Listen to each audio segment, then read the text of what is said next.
Daily ব্লগে যদি সবাই ভালো আছেন। আর আজকে আমার ব্লগটা স্টার্ট করতে হলো কলকাতা থেকে। আর কলকাতায় আজকে আমাদের তৃতীয় দিন। এই দুই দিন ধরে মার্কেটে ঘুরলাম। তো আজকে মার্কেটে ঘুরলাম। আজকে আমরা যাবো ভিক্টোরিয়া পার্কে। আচ্ছা, ভিক্টোরিয়া পার্ক নাকি ভিক্টোরিয়া মেমোরিয়াল আমি জানি না। আপনারা যারা কলকাতার বা ইন্ডিয়ার মানুষ আছেন তারা কমেন্টে জানান। তো আজকে হলো সানডে, যার মানে হলো ইন্ডিয়াতে ছুটির দিন। আজকে মনে হইতেছে মোটামুটি থেকে ভালোই করবো। এমনিতেই আমরা বাইরে তো অনেক দেরি করে ফেলছি, এখন বাজতেছিল 3টারও বেশি।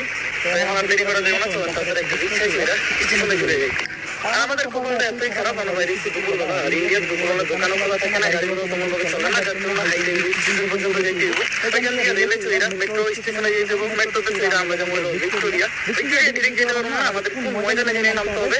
তারা খেয়ে গেলাম আর কি একটা। আর মানে কি আমরা ট্রেনে চলে স্টেশনে, এখান থেকে মেট্রোতে করে আমরা যেমন ময়দানে